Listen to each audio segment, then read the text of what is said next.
Ce matin, durant une visio que j'ai fait dans le cadre de mon travail, j'ai été témoin d'une discussion un peu houleuse entre deux personnes. Et peu importe le fond du sujet, c'est la forme qui m'a donné à réfléchir. Et c'est pour ça qu'aujourd'hui, j'avais envie de te parler de communication bienveillante.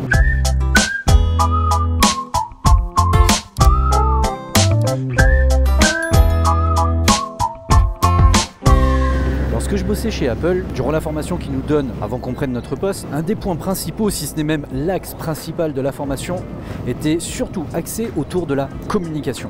Alors, je vais pas te dévoiler toutes les techniques qu'ils nous enseignent parce que j'aurais pas assez d'une vidéo pour tout te raconter et surtout je pense même que légalement j'ai pas vraiment le droit de le faire. Mais par contre il y a deux points qui peuvent être quand même très utiles et pertinents et qui au final sont carrément logiques. Le premier point, c'est pour désamorcer une situation. Un des outils que j'utilisais le plus dans le cadre de mon poste, c'était une technique qu'on appelle les 3 A. Acceptation. Quand un client se présentait avec un produit qui ne fonctionnait pas, un problème rencontré, peu importe, on acceptait le problème. On évite de rejeter le problème sur l'autre personne. On l'accepte. En 2, l'alignement. L'alignement, c'est tout simplement faire preuve d'empathie. Quand toi, tu as un problème, que tu es dans la merde et que la personne en face, ça a l'air de lui passer au-dessus de la tête, franchement, ça te met la bouffaillise, comme on dit par ici. Et en 3, l'assurance. Donc là, c'est la garantie qu'on va tout mettre en œuvre pour réparer le problème et pour apporter satisfaction au client. Et c'est comme ça que je me suis retrouvé face à des clients qui rentraient dans le magasin avec qu'une envie, c'est d'en découdre, et qui repartaient avec le smile comme ça. J'étais devenu leur meilleur pote et il y en a même qui m'ont invité au resto.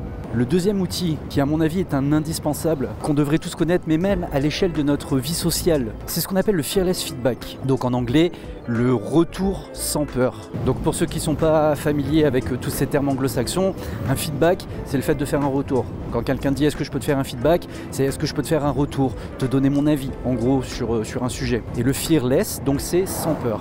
Donc c'est le fait qu'on va pouvoir s'exprimer sans peur, sans crainte d'un retour de bâton, d'une prise de bec, etc.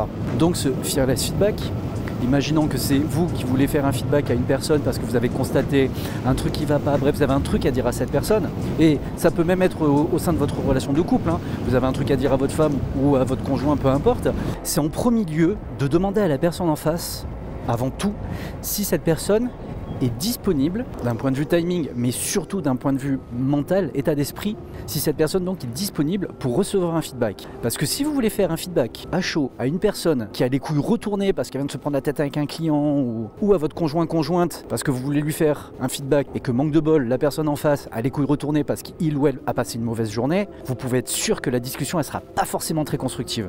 Donc en premier lieu, en 1, on demande à la personne en face si il, elle est disponible pour recevoir un feedback. Si elle l'est, c'est cool, on va pouvoir passer à l'étape suivante. Si elle ne l'est pas, la personne en face va lui dire écoute, là franchement, c'est pas le moment, je prends note que tu veux me faire un feedback, je reviens te voir dès que je suis disposé à.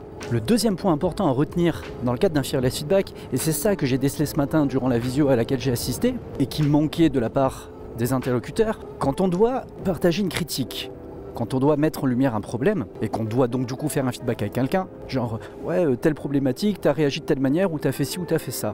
C'était pas ça qu'il fallait faire. Imaginons c'est le fond en gros de la conversation. Un truc que j'ai remarqué dans cette conversation, c'est que quand donc on vient là pour mettre le doigt sur un problème, il faut absolument venir déjà avec une proposition de solution. Parce que si on vient pour dire là t'as fait de la merde, ah ouais mais toi t'aurais fait quoi? J'en sais rien, mais là t'as fait de la merde. On va pas avancer, franchement. Donc faire un feedback, ok, mettre le doigt sur une problématique, ok, mais venir avec une proposition de solution. Même si elle est pas bonne, même si elle est discutable, peu importe. Mais venir critiquer pour critiquer, ça c'est pas bon. Et pour finir, je dirais que le dernier point pour vraiment faire avancer une situation, ce sera l'entraide. C'est tout simplement de proposer à la personne son soutien, son accompagnement. Une manière de dire, je viens de te dire ce qui va pas chez toi, mais par contre, si je te le dis, c'est parce que j'ai envie que tu ailles mieux.